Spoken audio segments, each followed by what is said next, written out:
os dejamos la entrevista que le realizamos a Alonso Ojeda Aguad, presidente del Comité Permanente de los Derechos Humanos en Colombia, con motivo de la presentación de su nuevo libro, Proyecto de Nación. La entrevista la realizó el periodista Ángel Pasero, gran conocedor de la historia de Colombia. Al finalizar la entrevista podréis ver y escuchar la charla de presentación del libro que tuvo lugar en el Gimnasio Moderno de Bogotá, en Colombia, de la mano del expresidente colombiano Ernesto Samper Pizano, que es la persona que ha realizado el prólogo del libro, y su autor, Alonso Ojeda Aguad. Queremos agradecer a María Mesa, jefe de prensa del expresidente Samper, por proporcionarnos el vídeo de la charla. Esperamos que sea de vuestro interés. Os la recomendamos por las propuestas interesantes que se hacen del cambio para Colombia. Buenas tardes, en primer lugar, o buenas noches a todos y todas los que nos estáis siguiendo en La Memoria Perdida, un espacio dedicado pues a esta memoria que nos tiene secuestrados, y que a todas luces queremos que se hable de ella y se cumpla, como decimos aquí en España, que se cumpla el reconocimiento, la justicia y la reparación. Y sobre todo que nunca más vuelvan a ocurrir estas cosas. El libro Proyecto Nación, hacia una democracia radical profunda, está escrito por Alonso Ojeda Aguad. Es un referente colombiano y latinoamericano de la lucha de los derechos humanos. No en vano es presidente del Comité Permanente de la Defensa de los Derechos Humanos y de la Paz por la Convivencia y el Diálogo. Es doctor en medicina. Es un prolífico escritor. Creo que si mis notas no están mal, el Proyecto de Nación es el tercer libro. Uno muy importante es La Huella del Tigre, que es unas memorias de Alonso Ojeda Aguad, al cual saludamos. Alonso, buenas tardes, buenas noches. Buenas tardes en Colombia. Muchas gracias, Ángel. Sí, aquí en Colombia buenas tardes, veo que en España buenas noches y con mucha alegría poder conversar contigo. Pues vamos a ver, nada más y nada menos que en este libro, Proyecto de Nación, digamos que tiene un prólogo muy interesante escrito por Ernesto Samper Pizano, que es presidente colombiano. ¿Qué mensaje nos das con un proyecto de nación? Bueno, aquí en la sociedad colombiana, desde hace muchos años, hemos estado observando y estudiando las cosas tan horrorosas que nos suceden. Ya tenemos una violencia que se volvió endémica, una violencia que nos acompaña desde que asesinaron al caudillo liberal popular Jorge Eliezer Gaitán. Pudiéramos decir, ese fue un golpe muy duro para la sociedad colombiana, y pudiéramos decir que ese hecho terminó descuadernando nuestro país. Nuestro país es un país descuadernado. Para muchos, si persisten estas duras condiciones de violencia, de insolidaridad, de olvido, de abandono, este país, es doloroso decirlo, pero así no será viable. Entonces, cuando me puse en contacto con el expresidente Ernesto Samper Pizano, quien muy gentilmente lo ha prologado, pues fuimos claros en poder ubicar una nueva coyuntura en este espacio, cuál es el de si realmente queremos convertir a la nación colombiana en un proyecto viable, la sociedad colombiana tiene que desde ya comenzar a construir un nuevo proyecto de nación, porque el proyecto que hemos venido siguiendo resultó catastróficamente en un fracaso. Esa es la preocupación central, Ángel, que anima la elaboración de este libro Proyecto de Nación. Sí, tú tienes un conocimiento, Alonso, tienes un conocimiento muy profundo sobre el síndrome político latinoamericano, de que haya más gobierno que autoridad. ¿Esto qué significa? Sí, esto es el drama de estos países latinoamericanos. Tenemos muchas cosas a nuestro favor y muchas cosas positivas, pero la raíz de una violencia inmersa en nuestra idiosincrasia desde hace muchos años atrás ha generado lo que yo llamo marcadores genéticos de la violencia.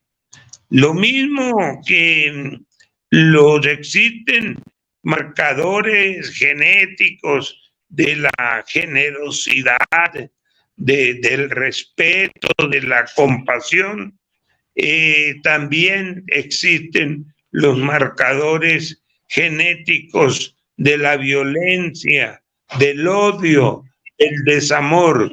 Y esos marcadores son los que vienen incidiendo sobre la población colombiana desde hace centenares de años atrás. Por eso es inaplazable cambiar el modelo de nación que tenemos. No puede seguir siendo un modelo egoísta, no puede seguir siendo un modelo exclusivo para unos pocos, no puede seguir siendo un modelo social donde solo sobreviven los que tienen los medios de producción y el resto de nuestro pueblo se hunde en la miseria, en la pobreza, en el hambre. Hay mucha preocupación por el hambre que está azotando en estos momentos nuestra sociedad. Entonces, por eso propongo que entre todos tenemos que construir un nuevo proyecto de nación que se base en la fraternidad, que se base en la compasión, que se base en los compañerismo, y que se base en la ética. Nos hemos vuelto un país muy corrupto y así no vamos, como dicen, a ninguna parte. Entonces, ese es el nuevo proyecto de nación al que yo estoy invitando a la sociedad colombiana, en este caso concreto, a que nos pongamos seriamente a analizar qué es lo que está ocurriendo para que la próxima generación que ya se levanta de colombianos puedan efectivamente tener el mínimo de los derechos humanos que requiere cualquier sociedad respetuosa en el mundo. Sí, sin duda este proyecto de nación, esta búsqueda, sin duda alguna, digo, Alonso, tiene que estar unida a la paz, utilizando la pedagogía como instrumento. Es imprescindible trabajar. Desde luego, no hay ninguna forma, no hay una forma diferente a un proyecto pedagógico. El desafío de construir un verdadero proyecto de nación debe comenzar desde los niños en el seno de las madres debe continuar en los niños, en familia, en los jardines, y tiene que seguir de allí hacia adelante. No es posible creer que se pueda administrar un Estado como el colombiano si no se tiene claro que debe estar cimentado en la concepción de los derechos humanos, que son tan importantes como una bandera de realizaciones de toda la humanidad. Alonso, este proyecto de nación que lo estás enfocando hacia tu país, Colombia, ¿es extrapolable a otros países, incluso países de Europa? Desde luego, ya cuando iba bien adelante en la elaboración de este pensamiento, me he dado cuenta que el proyecto de nación es un proyecto global, generalizado a todos los países, porque los modelos educativos que se implementaron a partir fundamentalmente de la revolución industrial fueron los valores del individualismo, fueron los valores de la ganancia desmedida, fueron los valores de la codicia, fueron los valores de la avaricia. Y así es imposible. Un país puede mantenerse. Aquí pues llevamos 200, 300 años, pero este modelo va dando tumbos contra uno y contra otros. Y ya vemos que está el grado de injusticia social. Más del 40% de la población colombiana se encuentra en niveles de pobreza casi absoluta, y entonces pues no se necesita ser un gran pensador para darse cuenta que así un 40% de la población aguantando hambre es inviable, y el proyecto será inviable. Un interesante libro, Proyecto de Nación, que sin duda alguna ya está distribuido en España. No, apenas lo vamos a lanzar el lunes. Se dará el lanzamiento, que se va a hacer en un sitio educativo muy emblemático aquí en Bogotá, que se llama el Gimnasio Moderno.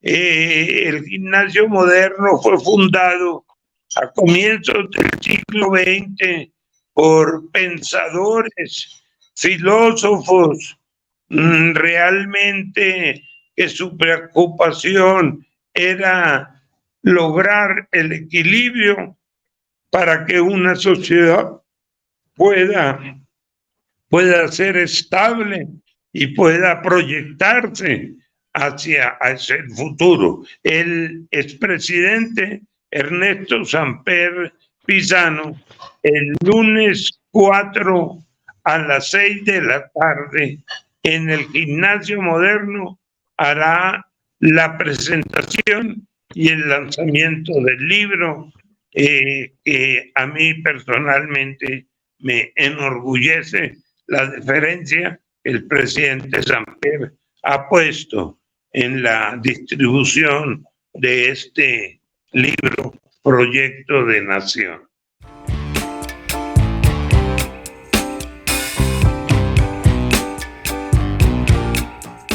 Es lo que no superen los límites de tu admiración esta noche.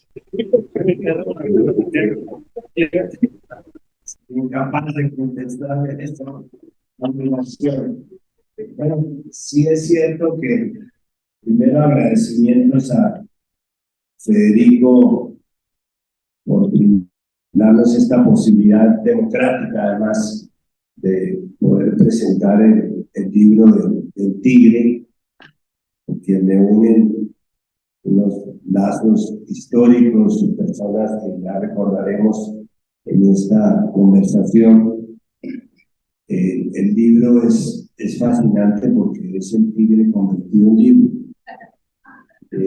Y por eso, cuando uno esperaba pues una disquisición sobre el tema de los derechos humanos, que por supuesto la tiene, pues él comienza a hablar de lo que fue su infancia, lo que influyeron en su formación los campesinos, como su mamá, que era maestra, defendía a las mujeres de la vereda, cómo se fue formando como niño campesino, cómo llegó con grandes esfuerzos a la Universidad Nacional. Creo que esa primera parte de Ortega y Gasset decía que el hombre es él y sus circunstancias. La primera parte del libro es la circunstancia del tigre. Y la verdad es que es muy importante la parte genética, pero para los que somos progresistas minimizamos la parte genética y maximizamos la influencia del entorno social en la formación de la personalidad, en la formación de los sueños, de las ambiciones, de las esperanzas.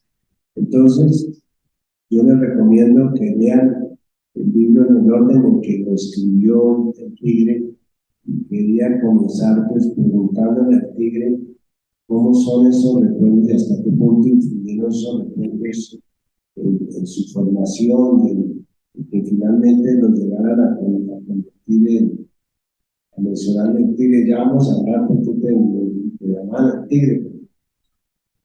Para nosotros, para tus amigos, no es un tigre, sino un gato grande.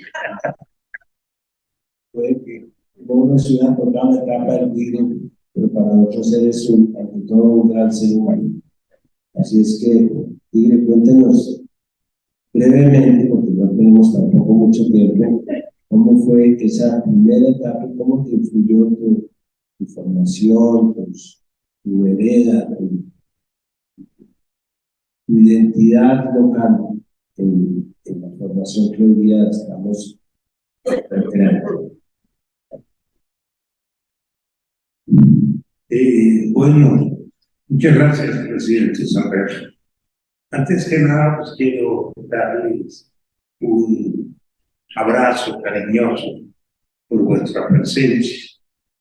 Aquí están mis amigos presidentes de todas las épocas que me acompañaron en la nacional cuando me echaba los pies, los que caminaron conmigo cuando apareció el cura Camilo Torres Restrepo, y después los que fuimos a la cárcel, nos llevaron a responder dos consejos verbales que se llamaron consejos verbales del siglo, y también hay aquí compañeros que vienen de la dura época donde nos tocó combatir con las armas en La Habana, en la serranía de San Lucas, porque creíamos en una propuesta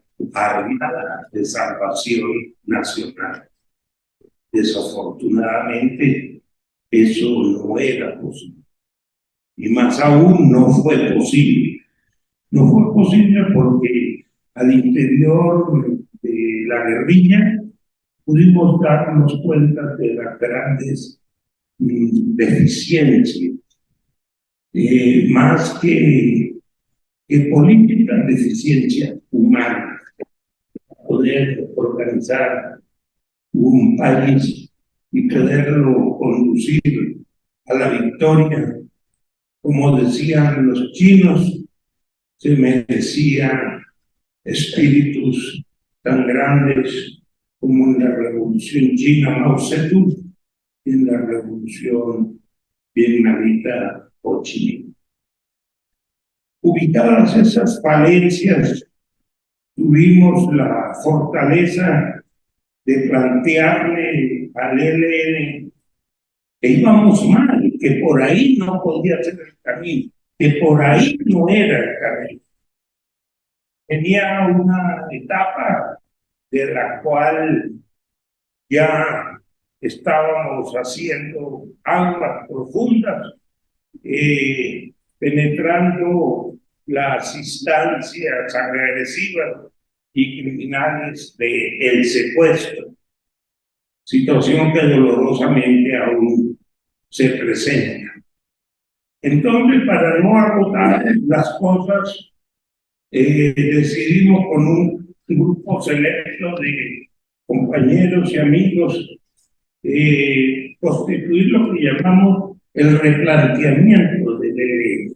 Y ahí en el libro, precisamente, hay un artículo escrito sobre el replanteamiento. No era ninguna cosa del otro, era plantear a la militancia, como efectivamente lo hicimos, de la necesidad de buscar otra vez y retomar el camino de Camilo, el camino de las masas, del recuerdo, de la teología de la liberación, de él que representaba esa esencia profunda de la patria.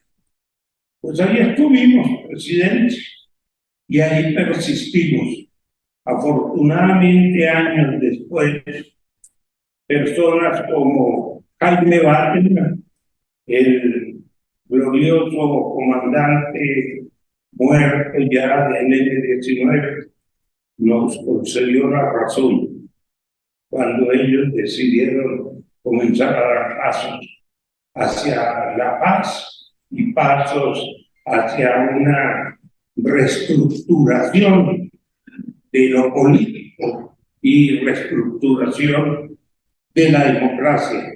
Es en la que estamos y en la que persistimos, presidente, porque el esfuerzo fundamental del proyecto de nación tiene que lograrse por encima y con una democracia radical y profunda. Sí, usted me pasó el primer capítulo al último, pero ¿por qué no nos cuenta cuál es el recuerdo que usted tiene como personas de tres nombres que aparecen ahí mencionados como faros en su camino? Primero, el padre Camilo Torres, cómo era él, qué tan asequible era, qué tan equivocado se sentía o no se sentía, si usted tuvo algún conocimiento de la forma como los dejó. El segundo, que para mí tiene un valor especial, Alfredo Morán, que fue el inventor, el papá de las zonas de la reserva campesina, que compartimos durante mucho tiempo, que era una persona que acostumbraba a caminar la palabra. Se recorrió este país y dejó unas narraciones extraordinarias sobre este país. Y el tercero, que me muchísimo, era su origen. Usted inclusive llega a estar celoso de usted, porque usted quería más hacer. Cuénteme, ya que estamos metiéndonos en ese campo, cuéntenos cuál es el recuerdo que usted tiene de esas tres figuras, hoy desaparecidas física, pero no moralmente. Desde luego, presidente Samper, con mucho cariño. Comienzo con Camilo. Camilo, cuando yo llegué a la Universidad Nacional y que me sentía un tanto solo, comienzo del 1962, le escribí a mi madre diciéndole que me diera unas orientaciones. Yo estaba muy solo, era de los primeros compañeros que vivíamos en residencias. Y mi madre, con muy buen criterio, me aconsejó, como nosotros de la religión católica, no, me aconsejó que buscara al capellán. Yo fui a la capilla y busqué al capellán. El capellán era Camilo por respeto, un hombre lleno fuerza, de imagen, de una cosa sobrenatural. Yo no podría definir a estas alturas qué tenía, pero tenía una fuerza arrolladora. Y una fuerza arrolladora que fue arrollando a todos los jóvenes de esa época, todos los jóvenes que eran ellos en esa época siguieron detrás de Camilo, como el famoso flautista, donde Camilo hablaba y levantaba la mano. Allí íbamos los estudiantes. Y comenzó todo el proceso de primero fundar el periódico Frente Unido, después crear el movimiento y seguir hacia adelante. Y Camilo tocó un punto que era fundamental para mí, era el reconocimiento que hacía de un líder. Me enseñaron a amar a mis padres, mi madre, mi padre, era Jorge Eliezer Gaitán. Jorge Eliezer Gaitán, siendo un niño, le decía a mi madre que papá era un dirigente gaitanista y me había llevado en sus brazos para que yo le entregara al líder, que en ese momento visitaba Ocaña, un ramo de claveles rojos. Y entonces allí tuvo que haber ocurrido a nivel ideológico, a nivel político, a nivel de marcadores genéticos, una profunda atracción y un profundo compromiso por ese sueño de construir un país mejor, un país amable, un país para de nuestra tierra, de nuestro país. Con Camilo, pues arrancamos. Era un hombre fenomenal, era un verdadero dirigente, carismático, y posteriormente Camilo seleccionó de los estudiantes de la Nacional, que éramos más afines con él, seleccionó a un grupito no muy grande, éramos como 20 o 30 estudiantes. Nos reunió para que cumpliéramos una misión, ir a Cuba, pero no a prepararnos militarmente, no a prepararnos en guerrilla. Él dijo: van a Cuba y estudian qué es lo que está pasando en Cuba, estudian la reforma agraria, estudian la reforma educativa, recojan muchos insumos de eso y me los traen aquí para que nosotros lo analizamos. Yo me fui para Cuba y estando allá en la mitad de nuestro viaje, recibí del Estado cubano la dolorosa noticia de que el padre Camilo Torres había caído muerto en Patio Benedetto Santander. Eso obligó inmediatamente. Nosotros ya no queríamos seguir estudiando más, sino venirnos a vengar la sangre del capitán Eti. En ese lapso aparece una persona, compañero, éramos del mismo año, Alfredito Molano, que usted ha hecho también una linda referencia al presidente, y yo le agradezco mucho. Con Alfredito nos fuimos comprometiendo en estas luchas de ideas, de construcción de sueños, de construcción de país, y llegó un momento en que ambos tomamos el camino de la lucha armada con otro joven brillante que se llama Germán Líbano. Germán Líbano, presidente de la FUN en esa época, de la Federación Universitaria Nacional. Alfredo subió a la guerrilla y tuvo un choque fuerte con Fabio Ángel Castaño. Y cuando yo le pregunté qué era lo que había pasado, él me dijo que Fabio Vázquez quería imponer una condición como esclavista, que era la que él utilizaba con los intelectuales. Intelectuales que no respondían, pues terminaban fusilados. Y que él no iba a coger el camino para él. Lo mismo me sostuvo Germán Líbano hace un tiempo que le iba visitando. Siempre nos unió una profunda amistad, un profundo deseo de ayudar a este país. Y llego al gran amigo nuestro, mutuo, Horacio Serpa Uribe. Horacio era un hombre para mí fuera de serie.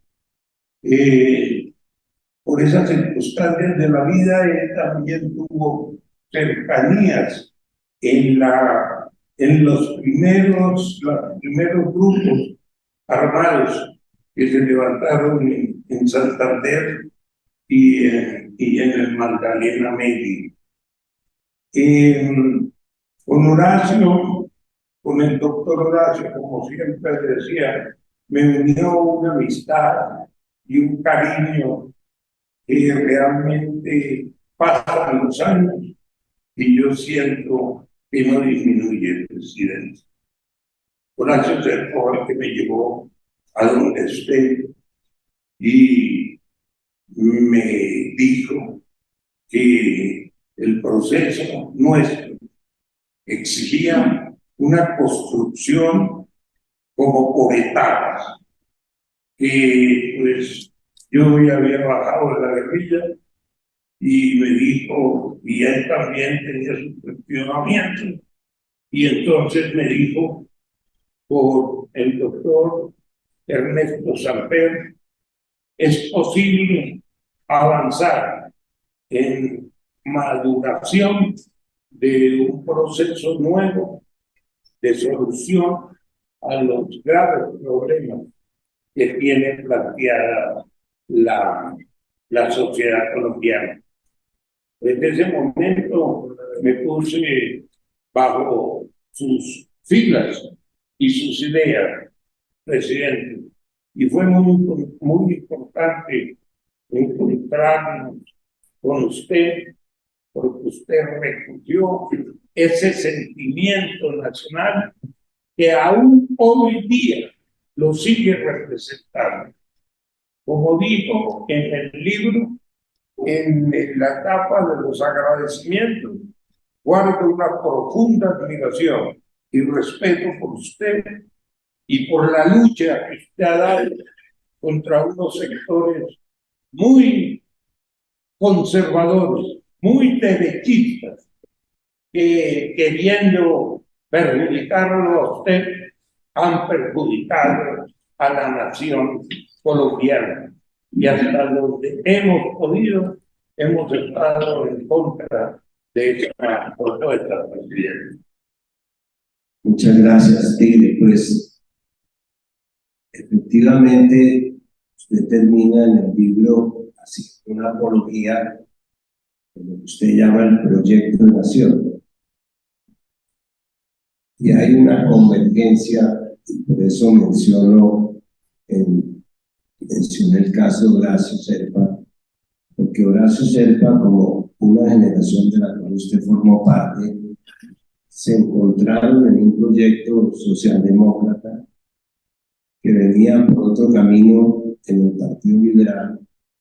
El Partido Liberal ha tenido dos tendencias históricas reconocidas, una tendencia que podríamos llamar de centro-derecha, que comenzó pues en la época de la apostasía de Núñez y siguió con Carlos R. Restrepo, Eduardo Santos, Turbay, de alguna manera Carlos Lleras, terminar en Gaviria y el modelo neoliberal, y una tendencia que podemos llamar socialista o socialista democrática, que viene desde la época de Murillo Toro, de radicales, de Uribe, de López Pumarejo, la Convención de Ibagué en 1922, por supuesto el 10 de Gaitán, y en la cual convergemos al final, que pensamos que el partido debería tener una propuesta de centro-izquierda. Esa nación está presente en su proyecto político y la describe muy bien. ¿Cuáles serían en este momento, a su entender y según su libro, los elementos de esa propuesta de socialismo democrático que se ubica en un espacio que en Colombia está por colonizar? Es el espacio que va del centro hacia la izquierda sin llegar a lo que podríamos llamar una izquierda extrema. Pues, presidente, tu pregunta es muy significativa. No podemos, o al menos no puedo yo, porque aquí hablo sin mi persona, no podría a estas alturas y con el bagaje cultural, político, pedagógico de mis años, pues no podría estar con un proyecto de nación que volviera a enredarse en los dinteles de una lucha fratricida o de una lucha armada, porque las condiciones llevaron a la lucha armada a convertirse en un lodazal. Ese término lo utilizo, porque allá donde terminó, cuando yo veo, por ejemplo, la situación actual en que se mueven las disidencias, lo del Golfo, lo de un lado, lo del otro, los helenos, pues, pienso, pero por Dios, ¿dónde está la línea rectora, la línea guía, la línea que se llamaba en nuestros tiempos? Hay que seguir la línea. ¿Pero cuál línea? No hay ninguna línea. Entonces, hay que volver nuevamente a tomar los caminos de la democracia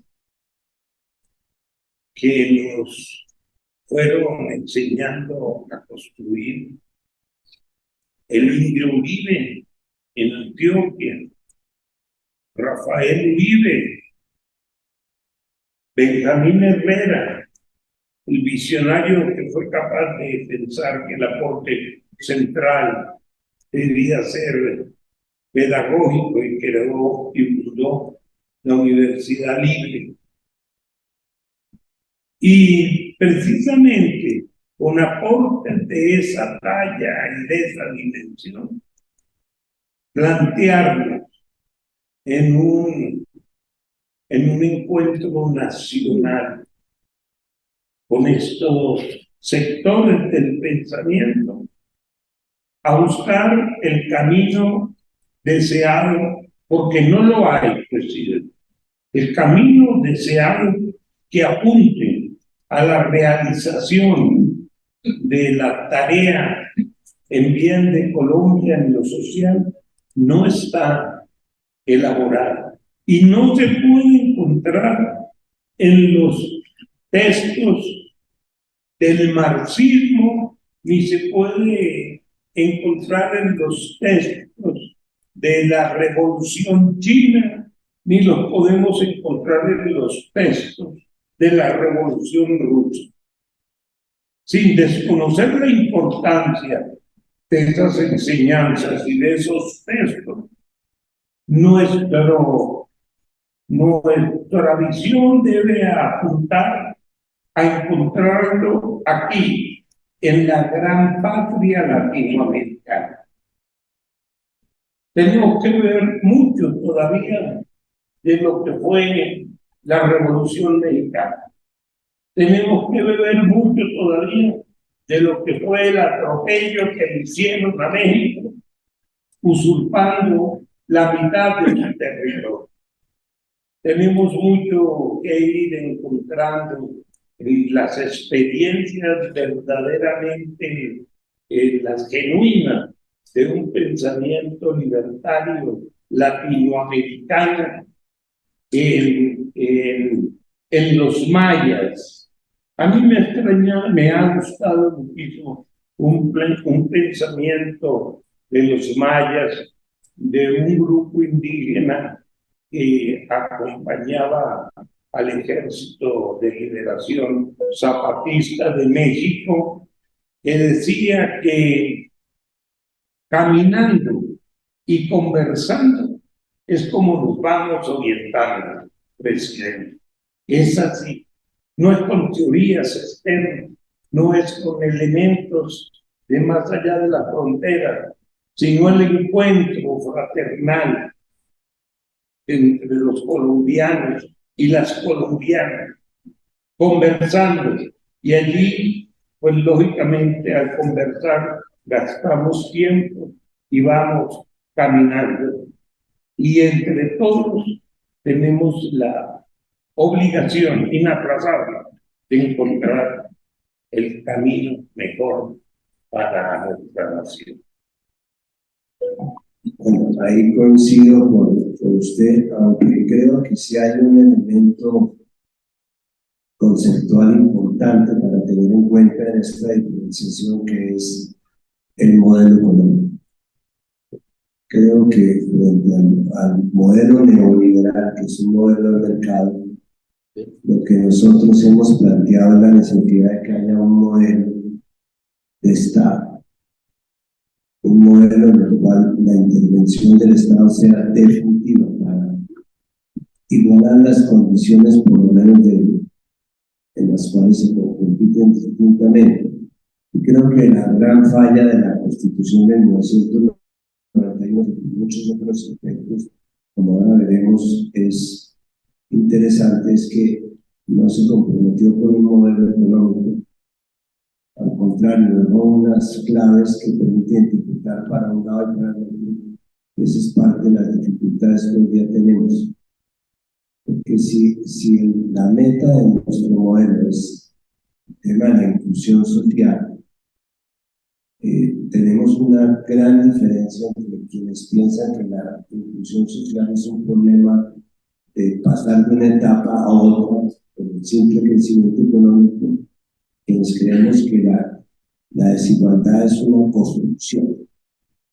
construcción cultural, histórica, económica, que lo que tenemos es que enfrentar esa desigualdad como un todo y con todo lo que representa. Pero bueno, eso ya es otra discusión, no metamos en algunas.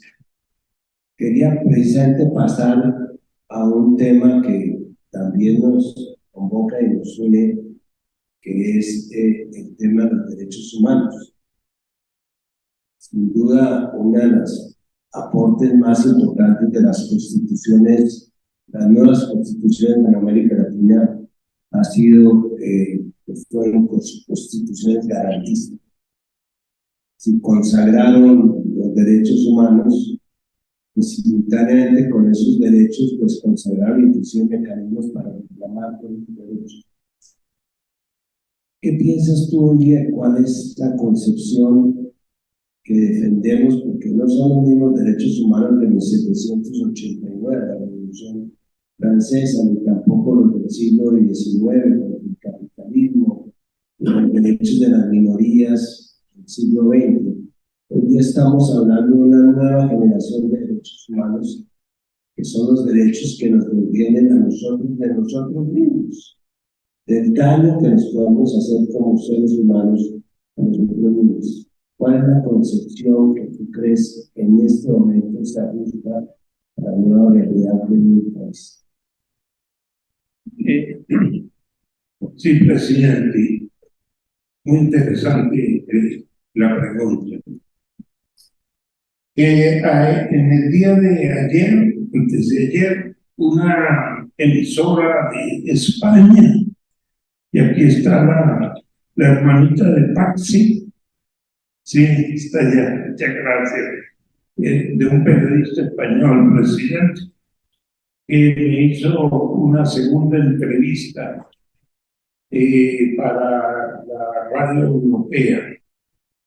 Y cuando yo le planteaba, ya conoce el libro, y cuando yo le planteaba que del proyecto de nación, él hizo una puntuación muy especial.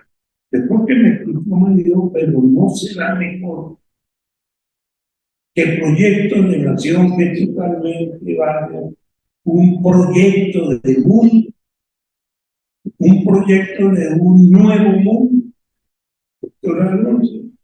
Y yo le dije, pues desde luego, es que tratando el problema del proyecto de nación que nos vendieron, que nos construyeron, que nos falsearon, pues uno encuentra que solamente un nuevo proyecto, verdaderamente un nuevo proyecto, que tiene que ver, y aquí hay médicos, y me alegra mucho por lo que voy a decir, tiene que ver con los marcadores genéticos, presidente.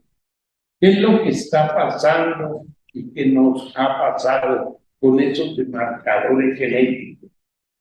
Y leyendo una obra escrita por un antropólogo en Atapuerca, el famoso lugar ese donde la humanidad, los homínidos, es decir, los que venían su camino hacia constituirse en gente.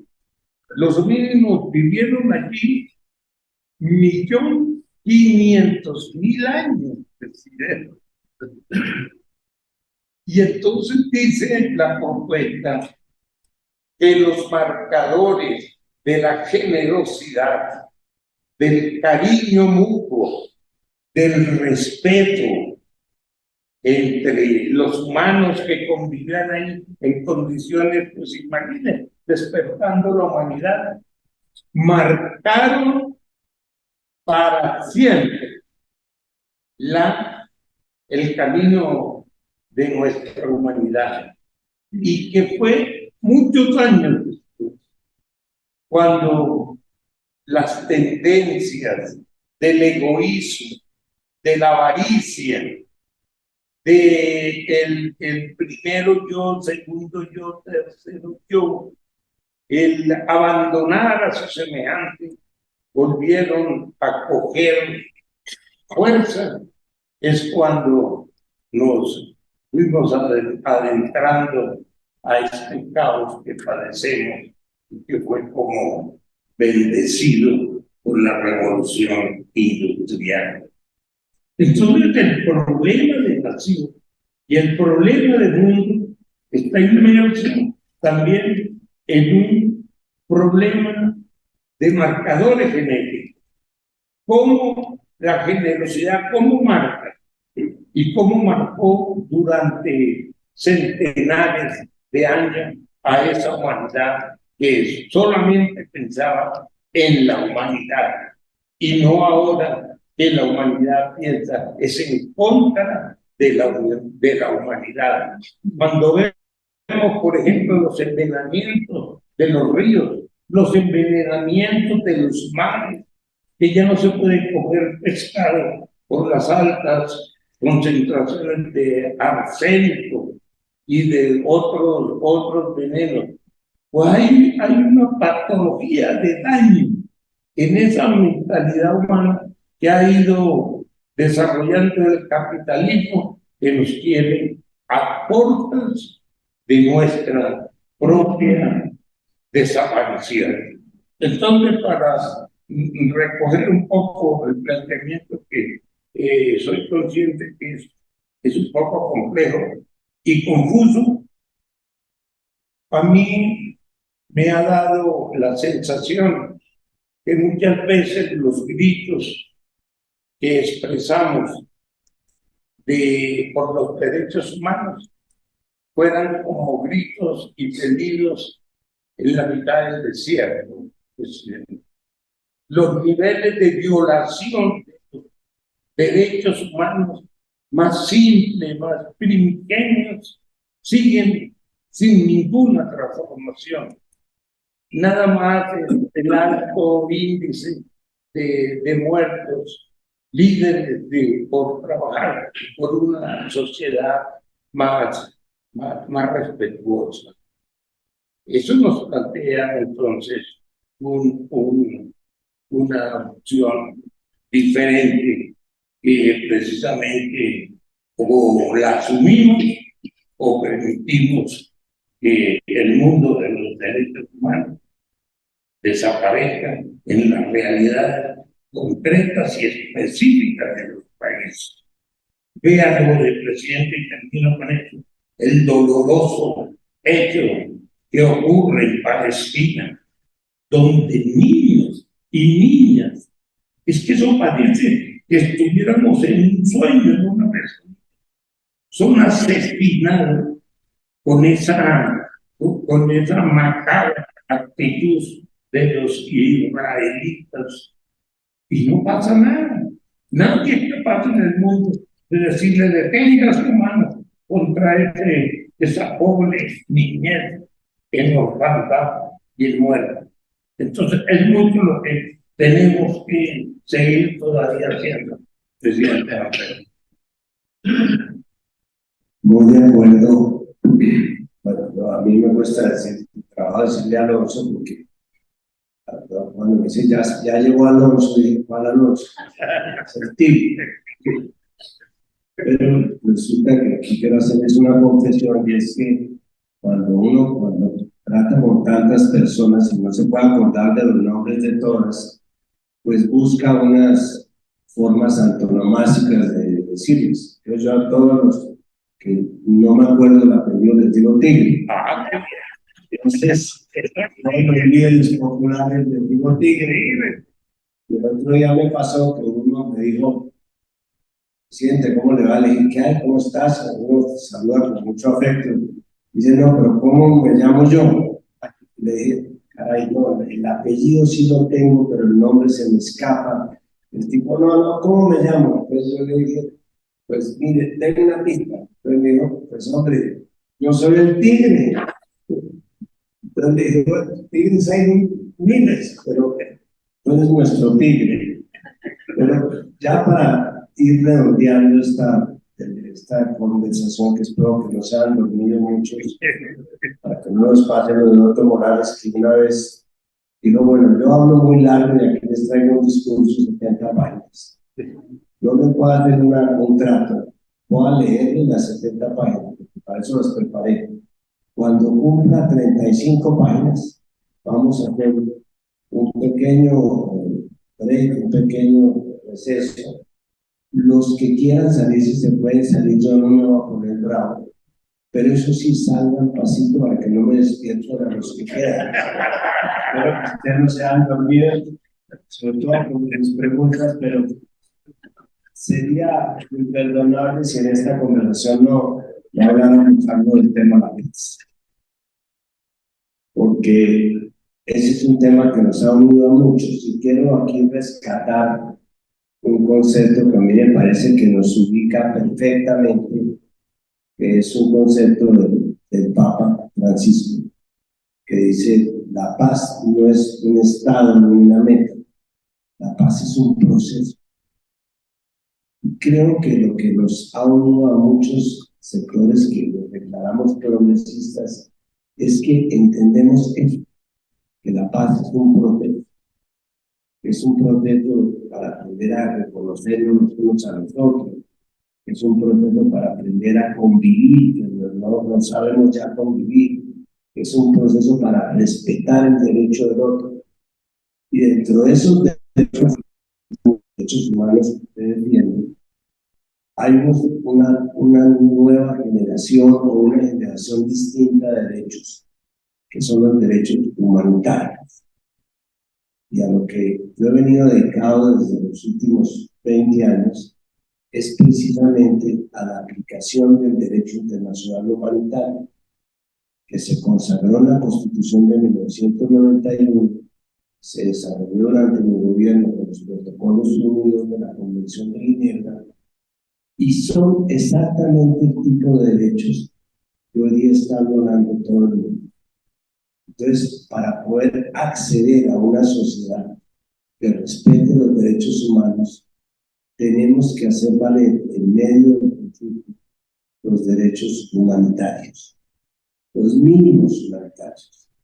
Son el derecho a la vida, el derecho a la locomoción, el derecho a tener un hospital, a tener una escuela, que son exactamente los derechos que está violando el señor Netanyahu, que ha pasado por encima de todas las normas humanitarias para producir un genocidio como el que se está produciendo en Gaza, cuyo objetivo final es simple y sencillamente acabar con la posibilidad de que haya un Estado palestino.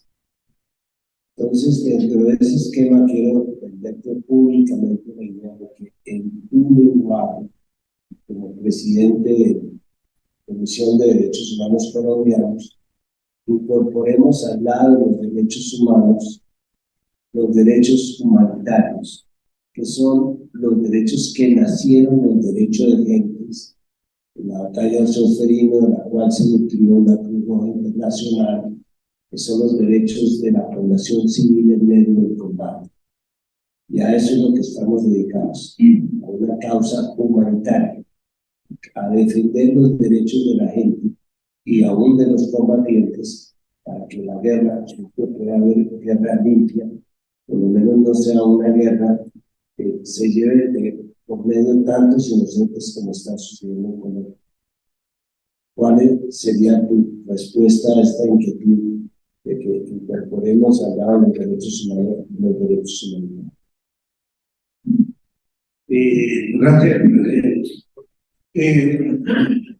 Ya nosotros y yo habíamos tenido la oportunidad, en especial yo había tenido la oportunidad de escuchar de sus labios esta propuesta urgente que necesita la sociedad colombiana. Y yo quiero ratificarle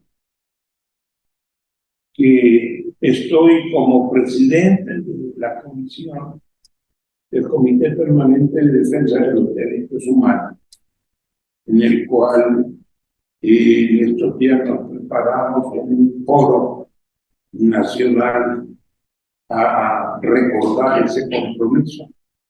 Estoy en la capacidad y en la concepción política e ideológica de que nosotros, todos estos amigos que sé que en ellos anidan los derechos humanos, debemos trabajar de llevar adelante esa bandera del derecho internacional humanitario. Porque hay un desgaste, presidente. Me perdona por esta franqueza, pero hay un desgaste y un cansancio, ¿no? De una voz que se va diciendo que no se asesine a los líderes de tierra, que no se asesine a los líderes de las acciones comunales, que no metan o introduzcan la población civil en las peleas que mantienen los grupos que están al margen de la ley y que luchen y pelean por una cantidad de cosas diferentes precisamente a las que nosotros tocamos en los derechos humanos. Veamos los desplazamientos que se han venido presentando en los últimos días, ¿no? Que yo quedo realmente impresionado. Yo a veces siento cómo han podido esas comunidades, por ejemplo, las comunidades del sur de Bolívar, resistir tantos años desplazadas, porque o viene un actor armado o viene otro. Y los gobiernos, pues, hacen lo que saben hacer, que es ponerle paliativos acá, dar unas ayudas allá, mandar unos colchones a la otra parte, un par de ollas para que se pueda hacer la comida y apostar a que eso se solucione. Y el problema todos los días se agrava y se agiganta. Por eso tu propuesta, presidente, cuente con nosotros en el Comité Permanente de Derechos Humanos. Vamos a ver cómo la podemos ir materializando, porque realmente es muy pavoroso y muy doloroso lo que nos está ocurriendo en derechos humanos. Bueno, ya tienen ustedes un panorama del mensaje que era su película de vida del Tigre Ojeda. Yo creo que para quienes se lean este libro, y se los recomiendo, se lo lean habiendo conocido al Tigre, que hay algo que lo identifica claramente, que es coherencia. Ha sido una persona coherente, como médico, como estudiante, como combatiente, como guerrillero, como pensador. Ha sido una persona coherente. Alguien decía que el mundo está dividido entre los que maldicen la oscuridad y los que buscan una luz. Yo creo que el Tigre Ojeda está definitivamente clasificado como aquellas personas que a lo largo de su vida siempre han buscado una luz en medio de la oscuridad. Y por eso le debemos este reconocimiento de amigos, de seguidores, de pacientes y de colombianos. Así es que pido un aplauso para